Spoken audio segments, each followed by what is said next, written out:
Well, there's loads of ways to pop up dead baits, but today I'm going to show you a way that works really well with bigger baits like mackerel and herring, and it's using these Balsa dead bait sticks. Now these are nice shaped wooden sticks, and they work really well with bigger baits. And what I like to do a lot of the time is just have a bait sat almost on its tail on the bottom, just to keep it away from any weed or detritus that's on the bottom that's going to stop or make it more difficult for a pike to pick a bait up off the bottom. So we're going to start off with a whole herring. I'm just going to modify this a little bit. First thing I generally do is just cut the tail away. It's just something I do just to tidy it up, make it a little bit more aerodynamic on the cast.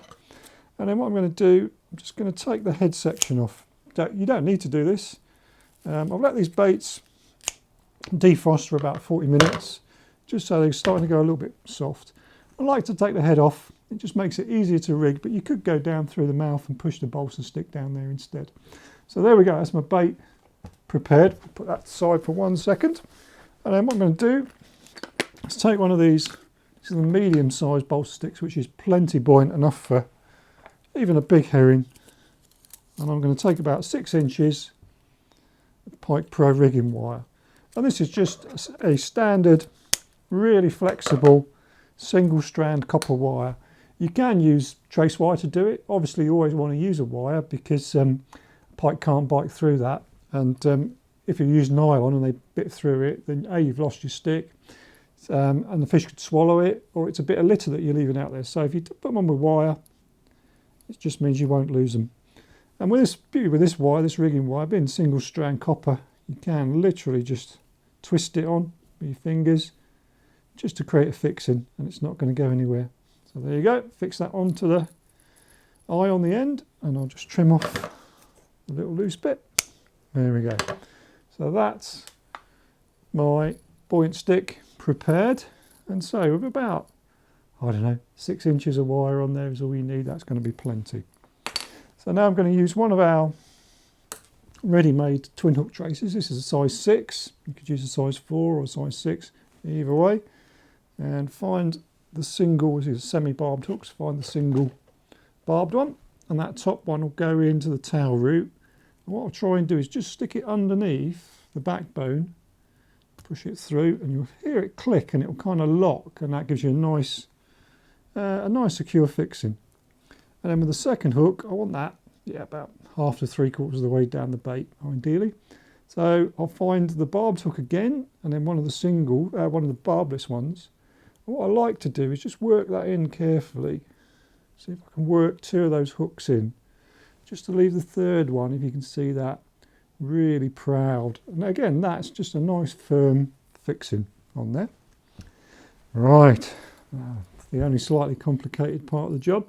Now this is why you want the bait to be, partially defrosted. It just makes it easier. And what I'm going to do is just push that, start to work that balsa stick in while supporting the bait into the gut of the bait. Make sure it doesn't pop out the side.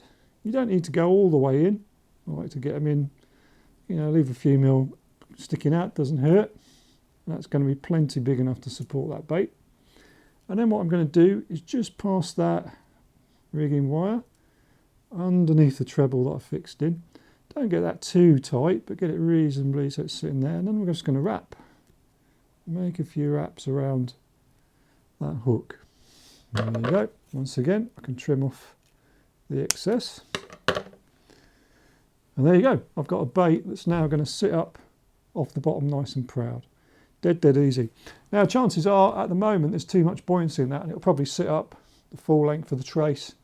Again, you can catch pike like that. Works really well, especially on very weedy waters when you're ledgering, but not a presentation I particularly like. I want it really to be sat like that, so the bait's just sitting on its tail off the bottom. So dry my hands a sec. What I'll do, I'll take a bit of this stop knot elastic, about 6 inches. Normally we use this for stopping sliding floats and stuff like that, but what I'm going to do is just make a stop knot exactly as if I was stopping a float on the line or the braid, but make it on the trace, 2 or 3 inches above the tail of the bait. Put that through, and there you go, I've made a little stop knot. And I can adjust that to exactly where I want it. So I'll have it a couple of inches from the base of the bait. And then I'll cut off the bottom tag and leave this second tag, the lower one, about an inch long. And then that gives me something, that bit of elastic, stop knot elastic, just gives me something to pinch a couple of shot onto. And these are normally swan shot, nice and heavy, and I'll pinch a couple on there. And the idea being that by having it attached to the stop knot elastic, having the shot onto the elastic rather than onto the trace, it's not going to damage the wire at all. And you can adjust the amount of shot you put on. So the idea being that I create a bait that sits up just like that, you know, a couple of inches off the bottom, and I can adjust the position of that exactly how I want it. So there you go, really nice presentation. You'll find it helps massively if you've got a little bit of weed or even silt, soft silt on the bottom. Gives you a nice visible bait that the fish are going to see very easily. And for bigger baits like this herring or mackerel, it's a nice easy way to make sure that they're buoyant and they'll stay up, you know, indefinitely. Make sure, say that the buoyancy stick, the balsa sticks, really securely tied onto the trace. And make sure you use a wooden one, because if it does get lost that way, it's not going to lead to any pollution. It will break down eventually. So there you go. I hope that was interesting. Thanks very much for watching. I'll see you again soon. Bye for now.